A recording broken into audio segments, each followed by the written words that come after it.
Champions লিগের 2 রাতে 18টা match, এই 18টা ম্যাচের পর নকআউট পর্বে সমীকরণেও আসলে হাত দেওয়ার সময়টা চলে এসছে। এখন পর্যন্ত দুটা দল আপনার নকআউট পর্ব নিশ্চিত করে ফেলেছে, সেটা আমরা কনফার্ম করে বলতে পারি। অর্থাৎ টপ 8-এ দুটা দল থাকছে, সেই দুটা দলের নাম হচ্ছে আর্সেনাল এবং বায়ার্ন মিউনিখ। তারা দু দলেই জিতেছে এই রাউন্ডে।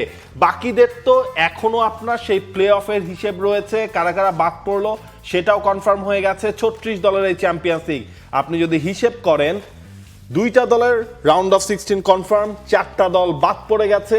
সেই রাউন্ড অফ 16-এর প্লে অফের রাস্তা এখনো রয়েছে Atalanta, Barcelona, Chelsea, inter, Juventus, Liverpool, Real Madrid সহ বড় বড় নামগুলো, এবং বাকিদের 8টা দলেরও কিন্তু সুযোগ থাকছে লাস্ট ম্যাচ ডেতে নিজেদের সেই ম্যাচটা জিতে ওই অন্তত প্লে অফটা নিশ্চিত করা। যে হিসেবটা সবাই মেলাতে চাইবেন 1 এবং 2 নম্বর স্পটের বাইরে, 1 নম্বর স্পটটা আর্সেনাল কনফার্ম ধরে নিতে পারে যদি আপনি কাইরাত আলমাতির সঙ্গে আর্সেনালের ম্যাচ, সেটাও এমিরেটস স্টেডিয়ামে, সেই ম্যাচে কোনো অ্যাক্সিডেন্টের কথা আর্সেনালের যারা পছন্দ করেন না তারাও হয়তো এক্সপেক্ট করবেন না। কিন্তু বাকি যে স্পটগুলো রয়েছে 3 থেকে 8 পর্যন্ত, সেই স্পটের জন্য লড়াইটা অনেক বেশি জমজমাট হয়ে উঠবে, কারণ সেখানে হোম অ্যাডভান্টেজ, কাদের সঙ্গে খেলা পড়ছে, এবং একই সঙ্গে যারা ড্রপ জোনে বসে আছে তাদের মধ্যে বড় কয়েকটা ক্লাব আছে, সেটার মধ্যে নাপোলি আছে, বেনফিকা আছে, তাদের জন্য দরকার পড়বে তাদের সঙ্গে যাদের যে অপোনেন্টগুলো খেলা তাদেরকে ওই রাউন্ড অফ 16-এর অন্তত আনসিডেড কোয়ালিফিকেশন স্পটে কোয়ালিফাই করার জন্য। কিন্তু মূল লড়াইটা কারা টপ 8-এ জায়গা পাবে, এখন যে অবস্থা রয়েছে পয়েন্ট টেবিলে সেটা কিন্তু পাল্টে যেতে পারে খুব শীঘ্রই, কারণ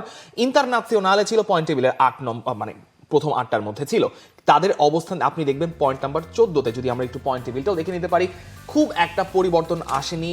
শীর্ষস্থানে আর্সেনাল 7-এ 7 এবং 8টা ম্যাচও তারা জিতে নিতে পারে। কায়রাতের সঙ্গে ম্যাচ রয়েছে। বায়ার্ন মিউনিখ, তাদের পয়েন্ট 18, তারা হারিয়ে গেছে ইউএসজি কে। রিয়াল মাদ্রিদ লিপ ফ্রগ করে উঠে এসছে নাম্বার 3 নম্বর স্পটে। লিভারপুল 4-এ, টটেনহাম 5 নম্বর স্থানে, যেখানে প্রিমিয়ার লিগের অবস্থা তাদের খুবই খারাপ। পিএসজি হেরে গেছে স্পোর্টিং এর কাছে, তারা 6 নম্বরে নেমে গেছে। নিউকাসল এবং চেলসি গিয়ে টপ 8টা শেষ। কিন্তু আবারও যেটা বলছিলাম যে এই চেহারাটা গেম উইক 8-এ পুরোপুরি পাল্টে যেতে পারে। দেখেন, মেইন যে জিনিসটা হচ্ছে যেই 8টা দল টপ 8-এ থাকবে তারা হচ্ছে গিয়ে মানে হিসেবে আপনার 2টা ম্যাচ আসলে তারা কম খেলবে। ঘটনা যেটা হবে 16 থেকে 9 থেকে হচ্ছে আপনার 24 পর্যন্ত যারা সেই দলগুলোর মধ্যে হোম অ্যান্ড অ্যাওয়েতে হচ্ছে প্লে অফ ম্যাচ হবে, সেখান থেকে আমরা রাউন্ড অফ 16-এর বাকি 8টা দল আমরা পাবো। এখন যদি আমরা একটু দেখে নিই 9 থেকে 24 পর্যন্ত, সেই লিস্টে অনেক বড় দলকে আপনি হচ্ছে গিয়ে খুঁজে পাবেন। বার্সেলোনা এই রাউন্ডে জিতেছে, তারপরও তারা রয়েছে পয়েন্ট টেবিলে 9 নম্বরে। স্পোর্টিং পিএসজি কে হারিয়ে দিয়েছে, ম্যানচেস্টার সিটি হেরে গেছে, আতলেটিকো ড্র করেছে, আতালান্তা এই রাউন্ডে হেরেছে, ইন্টার মিলান হেরেছে, ইউভেন্টাস জিতেছে, বরুসিয়া ডর্টমুন্ড তারাও হেরেছে।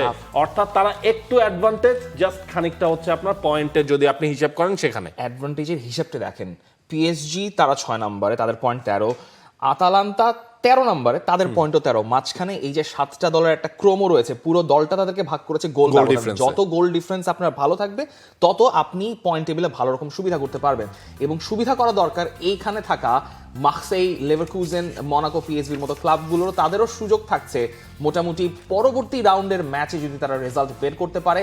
9 থেকে 16-তে যারা রয়েছে তাদেরকে লিপ ফ্রগ করার একটা সুযোগ থাকবে, স্পেসিফিকলি গ্যালাতাসারাই এবং কারাবাগের জন্য। যদিও গ্যালাতাসারাইয়ের ম্যাচ ম্যানচেস্টার সিটির সঙ্গে, কারাবাগের ম্যাচ লিভারপুলের সঙ্গে, মোটেও সহজ কোনো বিষয় নয়। কিন্তু 23 এবং 24 নম্বর স্থানে যারা রয়েছেন বিলবাও এবং অলিম্পিয়াকোস, তাদেরও মিস আউট করার সুযোগ রয়েছে যদি বিলবাও বা তাদের রেজাল্টটা ঠিক মতো তাদের ফেভারে না যায়, কারণ পরবর্তীতে আসলে ড্রপ জোনে একটা বড় নাম রয়েছে 25 নম্বরে, এবং সেই নামটা হচ্ছে নাপোলি। নাপোলি রয়েছে 8 পয়েন্ট নিয়ে 25 নম্বরে। কোপেনহেগেন তাদের ম্যাচ বার্সেলোনার সাথে, তারাও রয়েছে 8 পয়েন্ট নিয়ে পরের পজিশনটায়। Club Brugge, Bodo Glimt, Benfica, Pafos. আপনি যদি একটা হিসেব করেন, এইখানে হচ্ছে গিয়ে যে আপনার 4টা দলকে আপনি বাদ করে দিচ্ছেন, তার মানে আয়াক্স পর্যন্ত কিন্তু এখনো প্লে অফে কোয়ালিফাই করার সুযোগটা রয়েছে। ফ্রাঙ্কফুর্ট এই রাউন্ডে হেরেছে, তারা বা স্লাভিয়া প্রাহা, ভিয়ারিয়াল তারাও এই রাউন্ডে আসলে হেরে গেছে, এবং কাইরাত আলমাতি।